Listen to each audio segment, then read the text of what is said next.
মাত্র 8টি প্রশ্ন। হ্যাঁ, মাত্র 8টি প্রশ্ন ভালো করে পড়তে হবে। তোমরা যারা বর্ধমান বিশ্ববিদ্যালয়ের অন্তর্গত বিভিন্ন কলেজে পড়ছো সেকেন্ড সেমিস্টারে ফিজিক্যাল এডুকেশন অর্থাৎ শারীরশিক্ষা সাবজেক্ট অনার্স নিয়ে, তোমাদের এই যে সেকেন্ড সেমিস্টার রয়েছে হেলথ এডুকেশন। তো একটা কথা বলি, তোমাদের প্রশ্নগুলি দেওয়ার আগে তোমাদের যে হেলথ এডুকেশনের যে টপিক রয়েছে স্বাস্থ্য শিক্ষার অর্থ, সংজ্ঞা, লক্ষ্য, উদ্দেশ্য, গুরুত্ব, এই সম্পর্কে আমি কিন্তু আগে একটা ভিডিও করে সেখানে সমস্ত প্রশ্নের উত্তর দিয়ে দিয়েছি। যারা এখনই দেখোনি অবশ্যই উত্তরগুলি সংগ্রহ করে দেখে নাও, ঠিক আছে? ভিডিওটা দেখাও আর উত্তরগুলি লিখে নাও, নিয়ে পড়ে নাও। যাই হোক, তোমাদের যে প্রশ্নাবলী পড়তে হবে একটু লিখে নাও। একটাকে প্রশ্ন, স্বাস্থ্য শিক্ষা লেখো, স্বাস্থ্য শিক্ষার অর্থ ও সংজ্ঞা দাও। ঠিক আছে, আমি ফোনে টাইপিং করে রেখে দিয়েছি। কিভাবে? তোমাদের সিলেবাস যেটা আছে সেই সিলেবাস থেকেই বলছি, ঠিক আছে? আমি শোভন সেন, লেখক Shovan Sen, physical education subject teacher, এবং ফিজিক্যাল এডুকেশন সাবজেক্টে আমি বই লিখে থাকি, ঠিক আছে? আমার লেখা তোমাদের আরামবাগ বুক হাউস থেকে বই বেরোচ্ছে, ঠিক আছে? তো যাই হোক, যে প্রশ্নাবলী পড়তে হবে একটু লিখে নাও। স্বাস্থ্য শিক্ষার অর্থ ও সংজ্ঞা দাও, এর লক্ষ্য ও উদ্দেশ্য সম্পর্কে আলোচনা করো। এখানে একটা কথা বলি, তোমাদের যে লক্ষ্য এটা কিন্তু দুইও দেয়, অর্থ দিয়ে দেয়, আবার সংজ্ঞাটা কিন্তু দিয়ে দেয়, আবার এই যে উদ্দেশ্য আবার কিন্তু 5এও দেয়, ঠিক আছে? তাহলে তোমরা করছো স্বাস্থ্য শিক্ষার অর্থ সংজ্ঞা দাও, এর লক্ষ্য ও উদ্দেশ্য সম্পর্কে আলোচনা করো। পরবর্তী প্রশ্ন, স্বাস্থ্য শিক্ষার মাত্রাগুলি সম্পর্কে আলোচনা করো। স্বাস্থ্য শিক্ষার মাত্রাগুলি সম্পর্কে আলোচনা করো, এটা অবশ্যই তোমরা 5-এর জন্য করবে।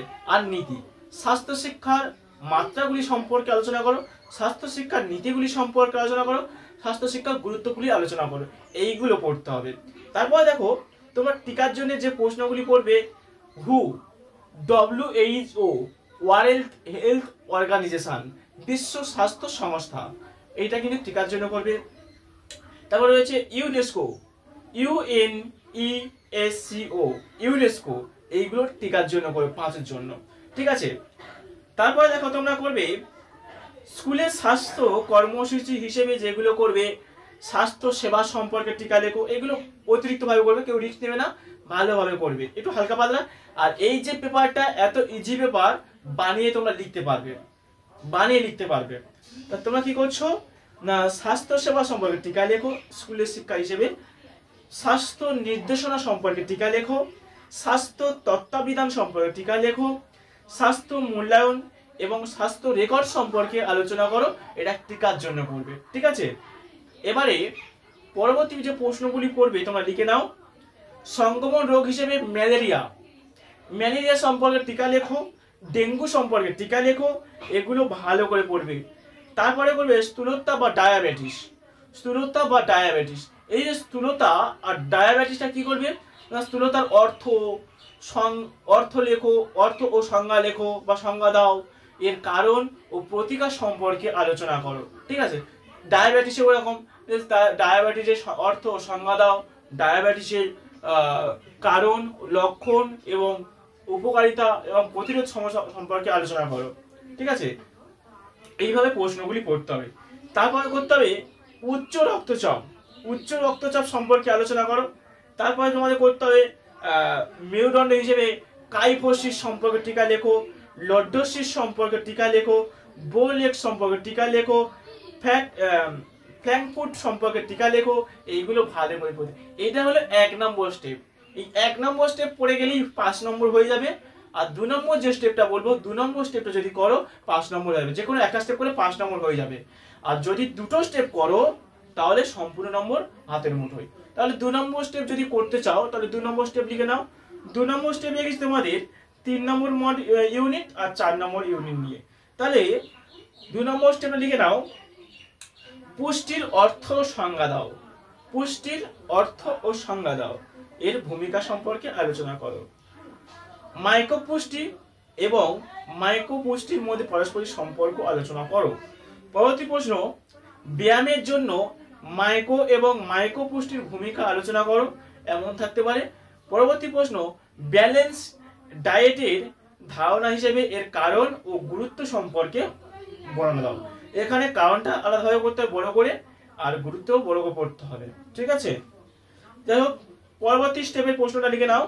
স্থূলতা, স্থূলতার ধারণা দাও। স্থূলতার ধারণা সম্পর্কে আলোচনা করো আর স্থূলতার উপাদান সম্পর্কে আলোচনা করো। স্থূলতার ধারণা আর স্থূলতার উপাদান, এটা ভালো করো, আর কোনো প্রশ্ন পড়তে হবে না। এই প্রশ্নগুলি পড়ে গেলেই A to Z প্রশ্ন কমন, ঠিক আছে।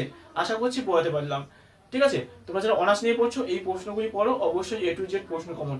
এবারে দেখো, তোমাদের যে বড় প্রশ্ন হবে, টিকা প্রশ্ন, রচনাধর্মী প্রশ্ন, বড় 10-এ 5-এ যে প্রশ্নগুলি হবে তার জন্য প্রশ্ন বলে দিলাম।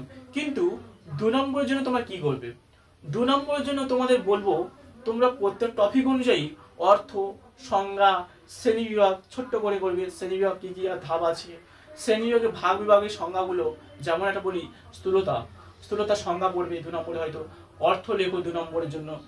এইভাবে প্রশ্নগুলি পড়বে। অনেকে প্রশ্ন হতে পারে যে স্যার আগের বছর প্রশ্ন পরীক্ষা পড়ে গেছে, এবছর কি পড়বে? এটা কিন্তু ভ্রান্ত ধারণা, কারণ কোন বছর কি প্রশ্ন পড়ে গেছে এটা দেখে গেলে হবে না। আমি শোভন স্যার, লেখক শোভন স্যার, লেখক হিসেবে যে প্রশ্নগুলি বললাম ভালো করে পড়ো, অবশ্যই ফলাফল পাবে এবং লাভবান হবে। তো ভিডিওটি এই পর্যন্ত শেষ করছি। সবাই করো, লাইক করো, কমেন্ট করো, বন্ধুদের মধ্যে বেশি বেশি পরিমাণে শেয়ার করো, আর চ্যানেলটাকে সাবস্ক্রাইব করে সঙ্গে থেকো, ঠিক আছে। প্রশ্নগুলি লিখে নাও, আর যেভাবে বললাম প্রশ্নগুলি ভালো করে 1 নম্বর স্টেপ আর 2 নম্বর স্টেপ। এই পর্যন্ত শেষ করছি। সবাই করো, লাইক করো, কমেন্ট করো, বন্ধুদের মধ্যে বেশি বেশি পরিমাণে শেয়ার করো, আর চ্যানেলটাকে সাবস্ক্রাইব করো, সঙ্গে থেকো। ভিডিওটি প্রথম থেকে শেষ পর্যন্ত দেখার জন্য সবাইকে ধন্যবাদ।